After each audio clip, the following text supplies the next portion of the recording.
예, 안녕하세요. 엔주모TV 유튜브로 인사드리고 있는 이상환이라고 합니다. 오늘은 조금 색다른 컨셉으로 이제 영상으로 찾아뵙게 되었는데요. 그 지난 5월 8일 토요일에 방영된 SBS 그것이 알고 싶다 1260회 K-팝의 유령들 편을 보고 제가 좀 많은 생각이 들어서 업계에 있으면서 느낀 생각과 앞으로 그것이 알고 싶다에서 후속편으로 다룰 것 같은 내용들에 대한 생각을 한번 말씀드리고 싶어서 이번에 영상으로 찾아뵙게 되었습니다. K-팝 산업은 굉장히 급속히 성장하고 확장되고 있는 중인데 여러 가지 성장통이 요즘 드러나고 있습니다. 그중 이제 창작자가 되시려는 분들이 좀 많이 계신데요. 그분들의 진입 경로가 다양해지면서 이에 대해 잘 모르는 사람들에 대한 저작권을 갈취하는 사례, 그리고 고스트라이터라고 불리우는 전혀 현존하지 않는 창작자의 등장이 방송에서 화제가 되었습니다. 그 많은 분들이 충격을 받았다 이런 얘기를 많이 주고 계시지만 저는 업계에 있으면서 종종 들어봤던 사례들이었습니다. 그 중에 이제 유명 작사가분의 가사 내용, 이제 저작권 갈취 사례가 집중적으로 다뤄져 있었는데요. 작사학원에서는 종종 발생하는 사례로 알고 있습니다. 그것이 알고 싶다에서 나왔던 작사가 지분 갈취 사례는 물론 입봉했던 굉장히 유명한 작사가분은 본인이 아예 쓰지도 않았는데 졸업한 예비 작사가의 글을 마치 본인이 쓴 작사처럼 등재한 사례도 제가 종종 들어봤습니다. 작사학원 쪽은 저작권 등록이나 본인 창작물에 대한 갈취가 이루어지지 않도록 본인이 잘 관리를 하셔야 될 필요가 있습니다. 그래서 작사가가 되시려는 분들이 자기가 기존 기성곡에 쓴 가사들의 포트폴리오 책자나 PDF 파일 같은 것들을 만들어서 뿌린다든지 이런 사례가 좀 되게 많아지고 있는데요. 무조건 무차별적으로 뭔가 전송하거나 전달하거나 뿌리지 마시고 보여주는 용도로 이제 활용하시는 게 저는 가급적 좋겠다. 오프라인 용에서만 보여주시고 기존의 창작을 위한 초안 정도로만 보내주시는 용도의 파일을 구분하셔야 이런 부분들에 대해서 뭔가 갈취하는 일이 많이 적어지지 않겠나 개인적으로 생각이 듭니다. 우선 창작자와 관련된 부분들의 사이드에서 여러 가지 내용이 다뤄지고 있어서 작사가 이제 지망생분들의 각별한 유의가 필요한 시점이다라는 생각이 들고요. 그 다음으로는 제가 A&R, 음악 제작 담당자 분들이죠. A&R들의 직업 윤리에 대해서 좀 말씀을 좀 드려보고 싶습니다. 아마 A&R 담당자가 어떤 일을 하는 것인지 처음 들어보시는 분들도 계시겠지만 엔주모TV 유튜브를 구독해 주시는 분들이나 엔터테인먼트 산업에 취업 준비를 하시는 분들은 이게 어떤 뜻의 직무인지 알고 계실 겁니다. A&R이라는 직무는 아티스트 앤 레파토리의 약자로 아티스트를 제작하고 아티스트가 가져야 될 음반이나 음원 같은 것들을 제작하는 전체의 과정을 총괄해서 지휘하는 여러 가지 직무들을 통칭하는 이야기입니다. 음반이나 음원을 뭔가 제작하는 프로젝트 매니저 같은 사람, 컨셉부터 곡 수급, 그 다음에 녹음, 제작, 런칭까지 모든 과정을 담당하는 사람이다 라고 생각을 해주시면 좋을 것 같습니다. 그것이 알고 싶다 이번 편에서는 A&R이 창작 업무에 일반적으로 개입하면 안 된다 뭐 이런 형태로 내용이 많이 나와 있지만 실제로 큰 엔터사뿐만 아니라 그런 회사들이 대다수이긴 합니다. 큰 엔터테인먼트 회사들은 A&R 담당자들의 작사, 작곡, 유관 인물들의 창작 행위를 엄격하게 금지하고 있고 적발시 해고 또는 이제 민사소송 그리고 징계까지 강력한 조처를 취하고 있습니다. 모든 회사가 A&R 작곡을 금지하고 있지는 또 않은데요. 창작 활동을 겸하는 A&R 담당자도 있습니다. 그래서 많은 분들이 본인이 이제 A&R 담당자이기도 하지만 내 앨범이 아닌 다른 쪽의 창작자로 등재되어 있는 사례도 일부 발생을 하고 있는데요. 그래서 A&R은 무조건 창작 활동을 겸하면 안 된다라고 규정이 되어 있는 건 아니고 회사의 규정 아니면은 프로세스, 뭐 시스템에서 정하는 바가 다 있다. 근데 모든 회사가 이제 그런 것들이 다 갖춰져 있는 건 아니기 때문에 K-팝 산업은 최근 한 3년간 굉장히 성장한 산업이기 때문에 최종 의사결정권자에 준하는 사람, 그러니까 A&R 담당자가 되겠죠. 이 사람이 공과 사를 구분하지 못하고 본인 가족을 뭐 유령 작사가로 등재를 한다든지 아니면 본인이 왔다 갔다 하면서 직접 뭔가 참여를 한다든지 이런 형태로 서슴없이 진행이 된다면 정말 이제 이런 직업 윤리를 망각하는 행동이 아닐 수 없겠다라는 생각이 듭니다. A&R 담당자분이 곡이나 가사에 대한 퀄리티, 컨셉의 일관성 이런 것들을 심사하시는 분들이기 때문에 이거 그냥 이렇게 계속 맡기고 피드백 주고 왔다 갔다 하는 것보다 내가 그냥 공동으로 쓰는 게 낫겠다, 창작하는 게 낫겠다라고 순간적으로 생각해버려서 작사가 또는 작곡가의 이름을 등재하는 행위를 하시는 분들이 간혹 있는 것으로 알고 있습니다. 기획 제작의 일을 하고 있지만 창작자의 영역에 대해서 가슴 한켠에 내가 이런 것들을 그래도 잘하는데, 할 줄 아는데 라는 생각이 들면은 자연스럽게 본인이 그런 의사결정이나 내 거인 것처럼 생각하고 등재하는 경우가 많이 발생을 합니다. 그렇기 때문에 서슴없이 이런 행동을 진행하시는 분들도 종종 계시는 걸로 알고 있는데, A&R 음악 제작 담당자들의 직업 윤리상 그러시면 안 된다 라고 얘기를 드리고 싶습니다. 엔터테인먼트 회사도 회사입니다. 본인만의 크리에이티브 창작물도 만들면서 돈을 벌고 싶고, 직장인으로서 근로소득도 안정적으로 벌고 싶다. 요 둘 다를 그냥 내가 할 수 있으면 하면 되는 거 아닌가, 이렇게 생각하시는 분들이 많은데요. 그 생각이 잘못된 생각이라고 저는 생각합니다. 외부에서 보시기에는 엔터테인먼트 회사가 재미있어 보여서 타업계 직장인 분들도 뭐 겸업하려는 생각을 가지신 분들도 많이 계신 걸로 알고 있습니다. 그래서 뭐 일부 지금 작사가 분들도 회사를 다니다가 뭐 지금은 그만두고 풀타임으로 전업하시는 분들이 계시지만, 그래도 뭔가 안 걸리게 동시에 하면 되지 않냐, 뭐 이런 생각하시는 분들 계신데요. 정말 잘못된 생각입니다. 대부분의 회사에서는 겸업을 금지하고 있습니다. 대기업이 제일 심하고요.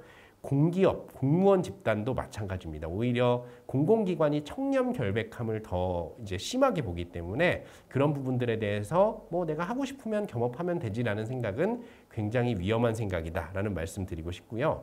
적당한 생각으로 나도 작사나 작곡 한번 해볼까라는 생각으로 겸업하셨다가는 직업 윤리를 망각한 사람이 되기 쉽습니다.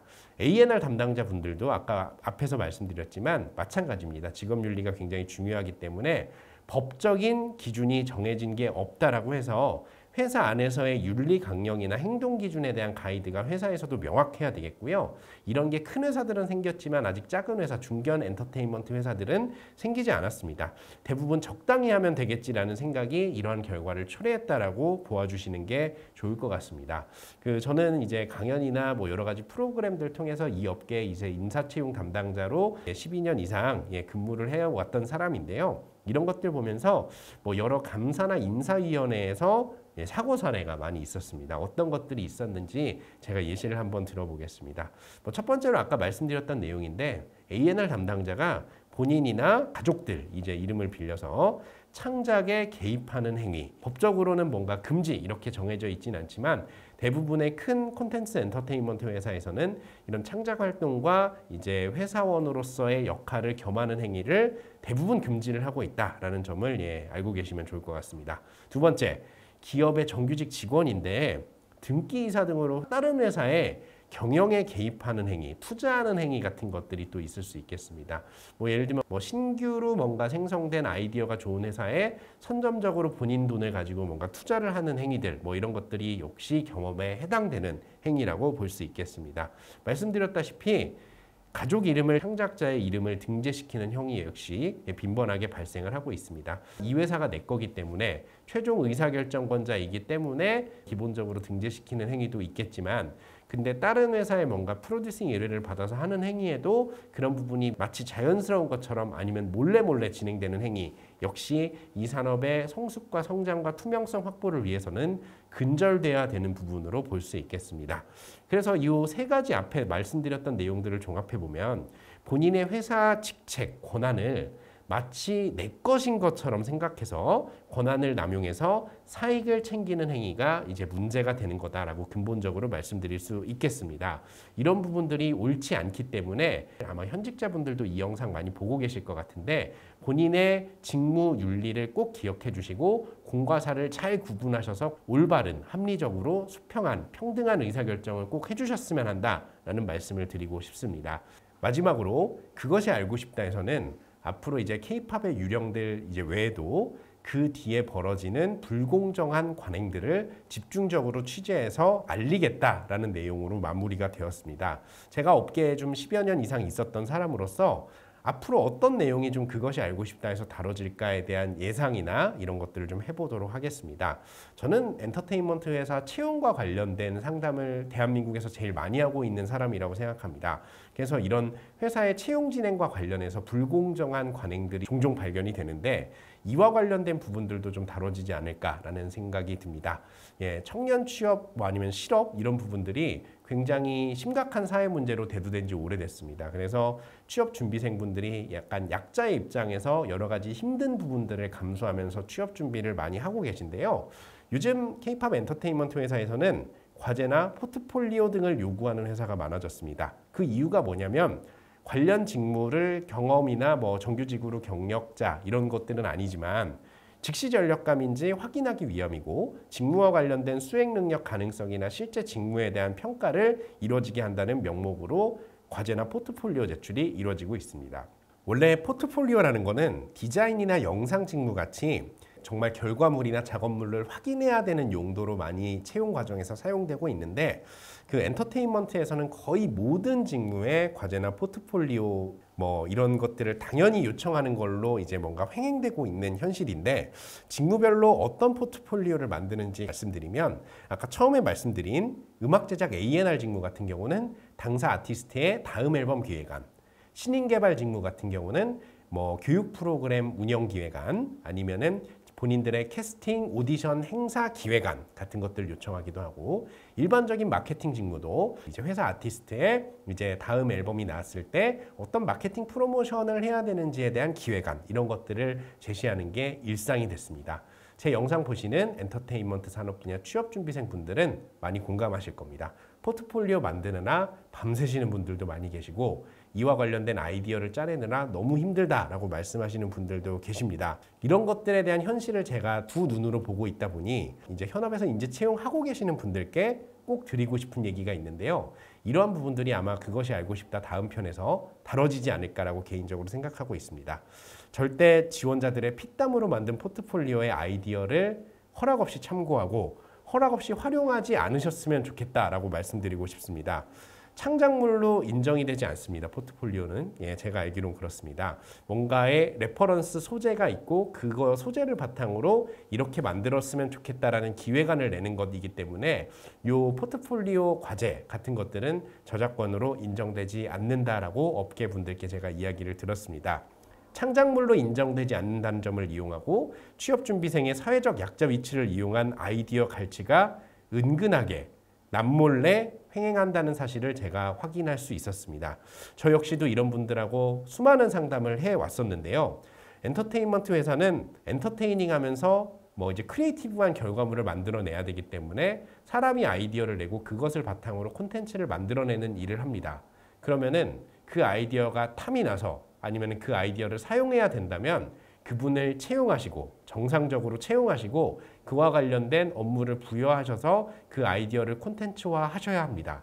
근데 채용은 하지도 않으면서 아이디어와 관련된 부분들만 활용을 하고 뭔가 합격 불합격을 애타게 기다리고 있는 취업준비생들의 마음을 조금이라도 헤아려 주신다면 절대 그러지 말아 주십시오. 취업준비생분들이 정말 어렵게 포트폴리오, 과제, 아이디어 짜내서 정성스럽게 제출하고 있는 것입니다. 그래서 그와 관련된 부분들의 고용도 늘려주시고 신입사원이라고 일을 하지 못한다 아니면 경력이 짧다라는 생각하지 마시고 그 아이디어를 기존에 있는 분들과의 협업 형태로 잘 만들어 주셔서 그와 관련된 결과물을 콘텐츠화 하는데 일조해 주시고 고용을 창출해 주셨으면 좋겠습니다. 뭔가 일자리는 늘리지 않으면서 아이디어만 쓰고 싶다라는 생각은 나중에 꼭 사이드 이펙트로 돌아올 것이라고 저는 생각합니다. 엔터테인먼트 회사는 엔터테이닝 하기도 하고 크리에이티브한 성격의 산업군인 건 맞지만 내가 아티스트가 될 수 없는 영역입니다. 다음엔 그것이 알고 싶다 해서 엔터테인먼트 회사 취업준비생이 많이 늘어난 상황에서 이러한 내용들에 대한 심층적인 취재가 다뤄지지 않을까 개인적으로 생각이 듭니다. 마지막으로 한 말씀 드리겠습니다. 엔터 회사가 재미있어 보이지만 회사는 회사입니다. 그렇기 때문에 하나의 콘텐츠를 만들어내기 위해 뭔가 워크앤라이프 밸런스 포기하면서 수많은 임직원분들이 밤을 새가면서 콘텐츠를 만들고 마케팅 기획하고 아티스트의 성공과 회사의 성공을 위해서 불철주야 노력을 하고 계십니다. 그래서 엔터테인먼트 회사가 재미있을 것이다. 아티스트와 함께 뭔가 연락도 나누면서 일할 것이다라고 생각하시는 분들이 많은데, 솔직히 이런 착각을 하고 계신 분들이 지금 현직자분들 중에도 계실 수도 있고, 업계를 바라보는 분들이 재밌어 보인다라는 생각으로 많이 임하고 계실 것이라고 생각이 됩니다. 외부에서 이런 시각으로 바라보시더라도 회사는 회사이고 하나의 콘텐츠와 제품을 만들어내는 부분들은 동일하기 때문에 굉장히 많은 사람들이 업계의 성장, 산업의 확대를 위해서 불철주야 노력하고 있다는 사실을 꼭 기억해 주시고 편견 없이 엔터테인먼트 산업을 바라봐 주시면 좋겠습니다. 다음 이제 그것이 알고 싶다 K-팝 관련된 편도 저도 많이 기대가 되는데요. 그와 관련된 부조리나 뭔가 옳지 않게 횡행되는 뭔가 이런 관행들, 이런 것들이 모두 다 잘 없어져서 이 산업이 올바른 방향, 뭔가 깨끗한 방향으로 더욱더 발전할 수 있으면 좋겠다라는 생각과 바람으로 영상으로 인사드리게 되었습니다.